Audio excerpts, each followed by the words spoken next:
comme annoncé, je travaille à l'Institut Gustave-Roussy. Je dirige une équipe de recherche INSERM dédiée aux tumeurs cérébrales pédiatriques gliales pour en étudier à la fois la génomique et l'oncogénèse. Je vais essayer rapidement, et en profitant du fait que Marc a déjà bien introduit le sujet, de vous donner quelques messages simples pour ces gliomes de l'enfant. Le premier, c'est que les gliomes de l'enfant sont différents des gliomes de l'adulte, et même si histologiquement ils peuvent avoir des similitudes, les marqueurs biologiques de ces tumeurs sont très différents, et il y a beaucoup de sous-types histologiques. Donc ça, c'est la distribution des gliomes pédiatriques, 1000 tumeurs. La moitié ont une mutation dans un gène d'histone H3, et l'importance de ce gène dans la différenciation neurogliale est maintenant bien mise en évidence, et ça va clairement positionner ces gliomes pédiatriques dans des maladies de la différenciation de la lignée gliale.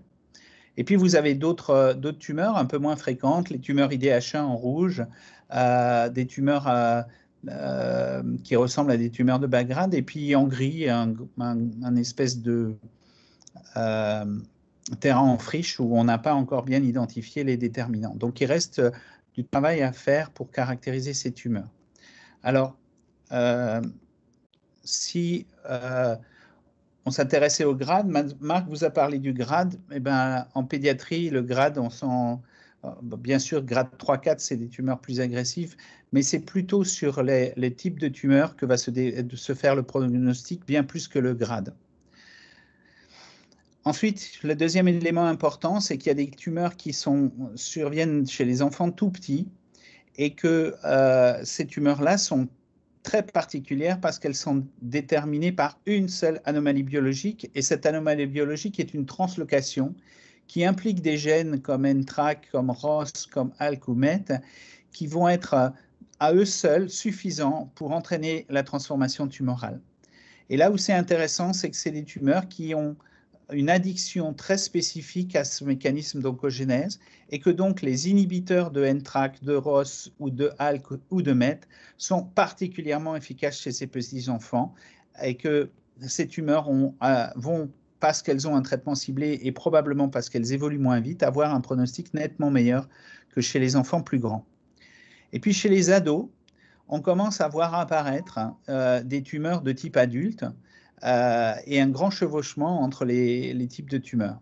Et ça, c'est un travail. Alors, je vous demande pardon pour peut-être le fait qu'elle soit pas très lisible, cette diapositive, parce qu'elle est petite, mais c'était une surveille qui avait été faite à Paris, dans les grands hôpitaux qui font de la neurochirurgie, et on avait étudié les tumeurs dans la catégorie d'âge 15-25. Et en fait, on a vu une répartition relativement hétérogène. Et quand Marc vous parlait de 3-4 entités principales chez l'adulte, on avait ici beaucoup plus d'histologie, ce qui complexifie un petit peu les protocoles et la définition des traitements. Et quand on compare ici 3 périodes d'âge, 0-15, 15-25 et au-delà, on voit que les tumeurs IDH en rouge, par exemple, sont très très rares chez les enfants de moins de 15 ans, augmentent en fréquence chez les adolescents, et ils représentent, comme vous le disiez Marc, un tiers des tumeurs de l'adulte. Et puis les tumeurs avec des mutations H3 K27M, des histones, elles vont diminuer en fréquence de l'enfant à l'adulte. Et donc l'adolescent est un peu un mélange en termes de tumeurs de ce qui peut se voir chez l'adulte et chez l'enfant. Ensuite, une autre notion, c'est que les tumeurs gliales de l'enfant peuvent être confondues avec ce qu'on a longtemps appelé des tumeurs neurectodermiques primitives, c'est-à-dire des tumeurs qui ressemblaient dont les cellules ressemblaient à des cellules embryonnaires, qui étaient localisées un peu partout dans le système nerveux central. Mais en fait, à la relecture de ces tumeurs et avec les données biologiques qu'on a aujourd'hui, on sait qu'un tiers était en fait aussi déjà des glioblastomes.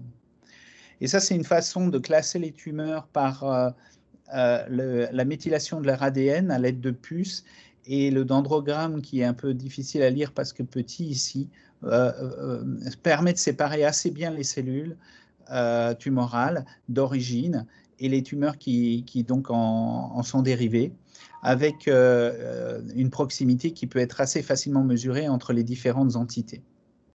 Et donc aujourd'hui, pour classer les tumeurs pédiatriques, la méthylation de l'ADN va permettre, avec des algorithmes de machine learning, de les assigner à des groupes pathologiques très particuliers. Et la raison pour laquelle ce système a extrêmement bien marché, c'est qu'en fait, les gènes qui sont sur ces puces de méthylation sont des gènes de l'embryogenèse, et que le fait qu'ils soient éteints ou allumés va être très spécifique d'un sous-type cellulaire.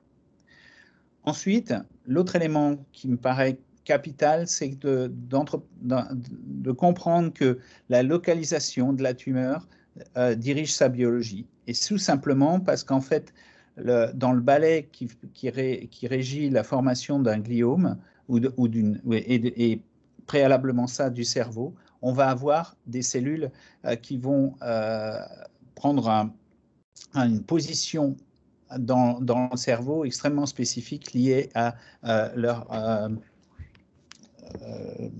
empreinte génétique.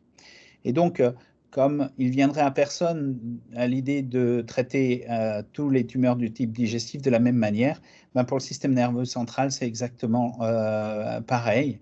Et la localisation de la tumeur, comme vous l'aviez apprise peut-être au début de vos études, entre substentoriel et infratentoriel, est aujourd'hui plus vrai du tout pour la pédiatrie, puisqu'on parle des tumeurs de la ligne médiane qui touchent donc le thalamus, les noyaux gris centraux, le tronc cérébral, la moelle longue et la moelle épinière, vont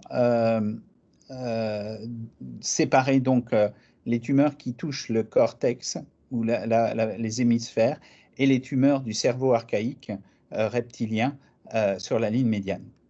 Et ça, c'est très important. Et quand vous prenez un essai avec des gliomes malins, vous aviez ici en A les localisations de toutes les tumeurs qui étaient localisées dans les hémisphères, et en B, toutes les tumeurs qui étaient localisées sur la ligne médiane.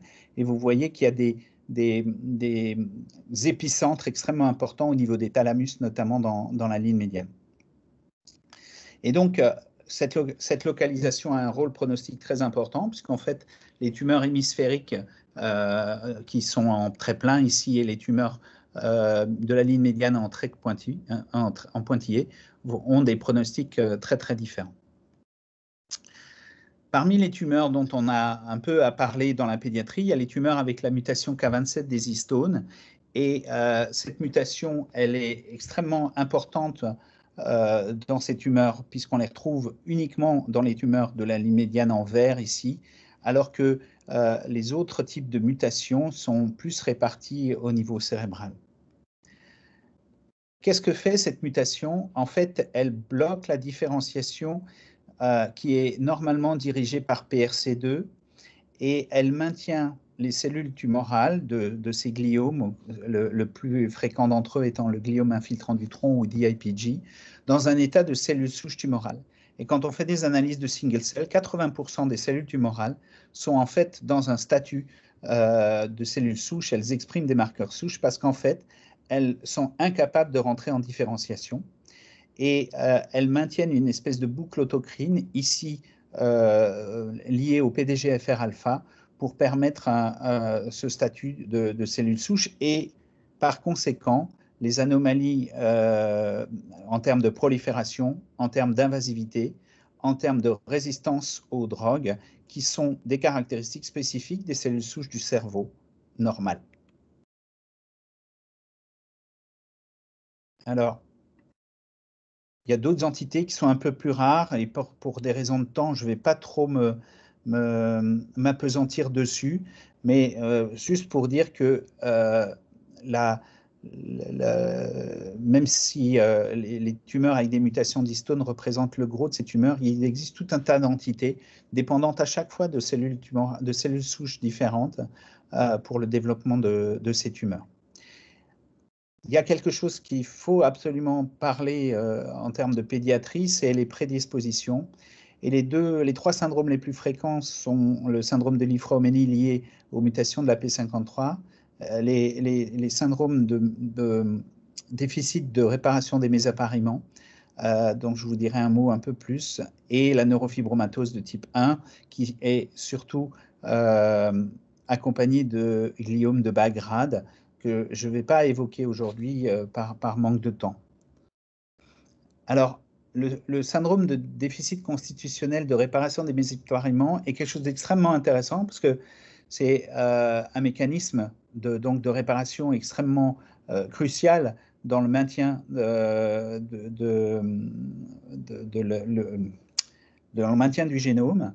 Et chose très étrange, une des tumeurs les plus fréquentes en dehors du côlon sont les tumeurs cérébrales.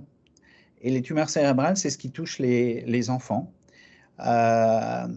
Et la particularité de ces tumeurs cérébrales, c'est que le mécanisme d'oncogénèse est extrêmement stéréotypé, puisqu'il y a d'abord l'altération biallélique du même gène de réparation du système des mésapariments, auquel s'ajoute une anomalie d'un autre gène qui est impliqué dans la réparation et dans la resynthèse du brin d'ADN qui s'appelle la polymérase E. Et l'association des deux va entraîner une explosion de mutations, et ce sont les tumeurs qui sont les plus mutées dans l'organisme. On a jusqu'à plus de 10 000 mutations par tumeur, ce qui est vous pouvez le comprendre, un tout petit peu compliqué après pour le traitement de ces jeunes patients. Les cohortes sont très rares, fort heureusement, de ces maladies, mais ce qu'on en sait, c'est que probablement l'immunothérapie a une place à jouer pour ces enfants. Ça ne répond pas dans tous les cas. On a un taux de réponse qui est de l'ordre d'un enfant sur 3 à ces types de traitements, mais ça a clairement motivé la recherche de ces tumeurs qui sont liées soit à une consanguinité, soit à probablement aussi une origine géographique, puisque ces maladies sont extrêmement répandues dans le pourtour méditerranéen et du fait aussi des questions de consanguinité dans les pays musulmans. Marc a beaucoup parlé de micro-environnement, donc ça va être très facile pour moi d'enchaîner. L'infiltrat de ces tumeurs est quelque chose d'extrêmement complexe et subtil, avec aussi des anomalies métaboliques dans lesquelles certains acides aminés dans le milieu extérieur, comme l'adénosine ou le pH ou l'oxygène, vont jouer un rôle dans la façon dont ces tumeurs vont répondre au traitement et notamment à l'immunothérapie. Et puis dans cette activité neuronale, il y a des facteurs de synapse, comme Marc vous l'a montré. Et il y a des très belles vidéos du groupe de Michel Manger, par exemple, où des co-cultures de neurones optogénétiquement modifiés et de gliomes malins vont se mettre à décharger ensemble. Et donc, vous avez une espèce de feu d'artifice avec l'activation des neurones par la lumière, pour ceux qui connaissent le système d'activation optogénétique, qui va entraîner petit à petit la décharge et la dépolarisation des cellules gliales à côté. Donc ça, c'est un espèce de réseau qui a été identifié et qui lie de façon intime le cortex et les neurones au développement des gliomes, avec des process de migration de cellules gliales qui sont attirées par des neurones qui déchargent, et des vieilles constatations qui montraient que certains gliomes, lorsqu'ils évoluent, l'épilepsie augmente, ou lorsqu'on traite bien leur épilepsie, certains gliomes sont mieux contrôlés. Donc on a vraiment cette interaction qui est complexe, mais qui va peut-être nous permettre d'améliorer certains de nos traitements. Et puis, les traitements, on a essayé de traiter les enfants comme les adultes, ça ne marche jamais. Sauf peut-être, là, j'ai aussi montré un exemple de traitement par un inhibiteur de BRAF chez un enfant avec un gliome malin. Mais le problème que je veux évoquer avec cette observation, c'est que cet enfant, vous voyez qu'elle a répondu de façon spectaculaire. On s'est dit, est-ce qu'on peut arrêter le traitement? On est allé faire une biopsie de la lésion résiduelle. On n'a plus vu de cellules malignes, on n'a vu que des cellules de bas grade. Et on s'est dit, parce que c'était à l'époque, on ne savait pas comment ce traitement serait supporté, on a essayé d'arrêter. Et quand on a arrêté, la maladie est repartie. Donc on est dans des situations compliquées parfois avec les traitements ciblés, parce qu'il y a une vraie addiction de la tumeur et donc une impossibilité à arrêter le traitement. Voilà, je pense que je vais m'arrêter là et on va essayer avec Marc de répondre aux questions que vous pourriez avoir. Merci de votre attention.